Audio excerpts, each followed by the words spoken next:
One-on-one in an empty classroom, his voice low, his gaze intense. I was just a student, but he was teaching me something far more unforgettable. Please subscribe to Blind Thoughts and press the bell icon so you never miss our next story. I still remember the first time I noticed him, the way he carried himself, with a quiet confidence that seemed to fill the room even before he spoke.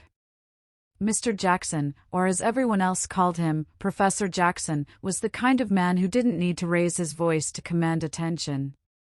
His hair, slightly streaked with gray, gave him an air of sophistication, and his deep, thoughtful eyes seemed to see more than anyone else did. I had been one of his students for only a week, yet there was something about the way he looked at me during class discussions that left me unsettled and intrigued all at once. At first, I chalked it up to nerves. After all, he was my teacher, and I was just another student trying to find her place. But then came the moments, the fleeting glances that lingered a second too long, the subtle brush of his hand when he passed me a textbook, the way he seemed to notice the smallest details about me that no one else did. I tried to ignore it, to convince myself it was all in my imagination, but deep down, I knew I was being drawn into something I couldn't yet understand. It started with small conversations after class. Nothing inappropriate, nothing that would raise eyebrows, just words exchanged in the quiet of an empty classroom. He would ask my opinion on literature, on philosophy, on things that no one else seemed to care about.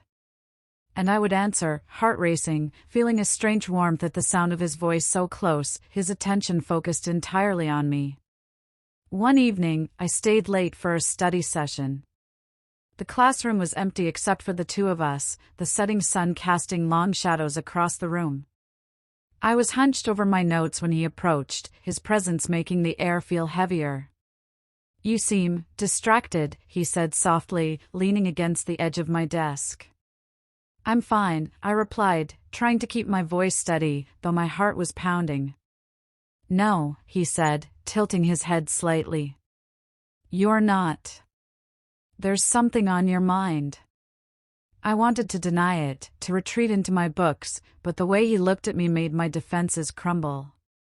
There was a magnetism about him, something both commanding and gentle, that made it impossible to lie. I don't know," I admitted finally, my voice barely above a whisper. He smiled, just a hint of knowing in his expression, and moved a little closer. "You don't have to hide it from me," he said.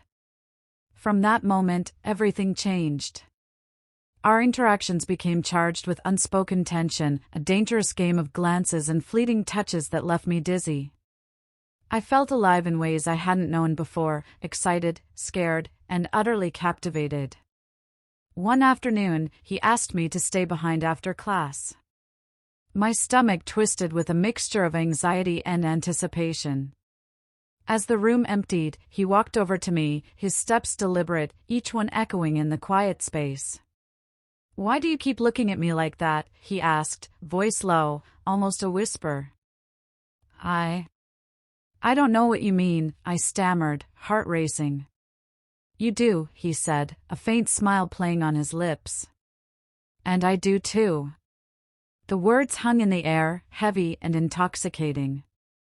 I wanted to look away, to escape, but I couldn't. There was a pull between us, undeniable and electric, and I was powerless to resist it.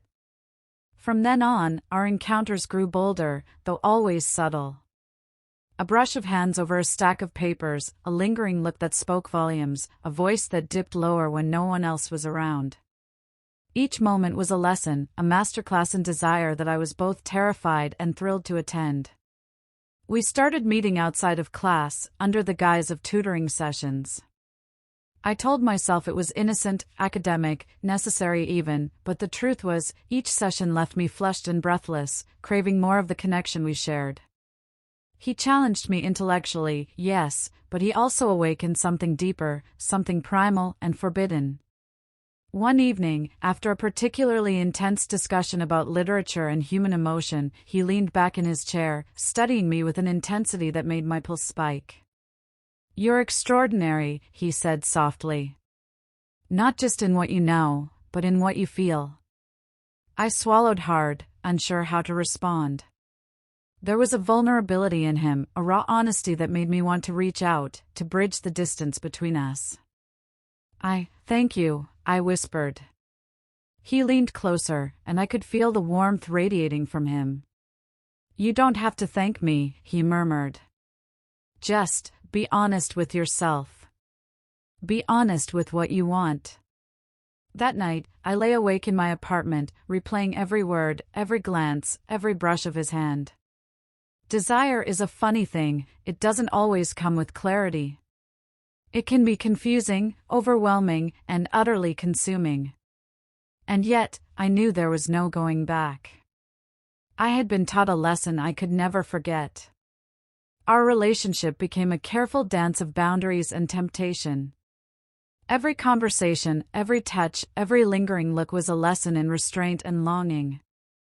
I was learning more than I had ever expected, not just about literature, or philosophy, or human emotion, but about myself, about the fire that could be ignited by a single look, a single word, a single touch from someone who understood me completely.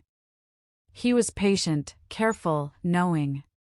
He never crossed the line that would make either of us regret it. But he taught me to feel, to embrace desire without shame, to recognize the thrill in the forbidden. Each meeting, each encounter, left me flushed, breathless, and utterly captivated. One rainy evening, as we lingered in the library, the sound of raindrops tapping against the windows creating a private rhythm around us, he looked at me and said, "Do you trust me?"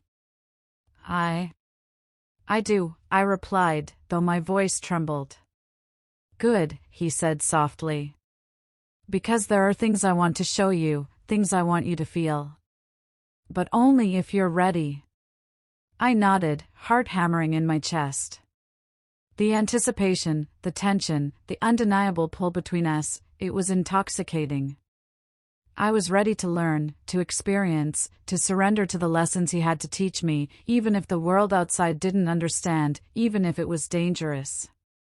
We spent the evening exploring the depths of conversation and connection, each word, each glance, each moment charged with unspoken meaning. And though nothing overtly crossed the line of propriety, the undercurrent of desire was undeniable. He was my teacher, my guide, my lesson in desire, and I was a willing student, eager to learn, eager to feel, eager to be captivated completely. As the semester went on, the tension between us grew, but so did the mutual respect, understanding, and connection. He challenged me, pushed me, taught me to embrace my emotions, my intellect, my desires. And in turn, I taught him to see me, not just as a student, but as a woman, complex and capable of passion, thought, and depth. I still remember the last day of class, standing in front of him, feeling a mixture of sadness and longing. The lessons were over, but the impact remained. He looked at me, eyes intense yet gentle, and said, "Remember, desire isn't just about passion. It's about understanding, connection, and honesty with yourself." I nodded, tears pricking the corners of my eyes. I would never forget him, never forget the way he made me feel, never forget the lessons in desire that transcended the classroom. He had been more than a teacher, he had been a revelation, a spark, a guide into the unexplored depths of my own heart. Even now, years later, I think of him sometimes, of the subtle lessons, the quiet glances, the moments that made my pulse race and my mind whirl. Desire isn't something you can fully control, and some lessons, especially the ones that awaken you to who you truly are, stay with you forever. And I will always be grateful, forever a student of the most unforgettable lesson of all.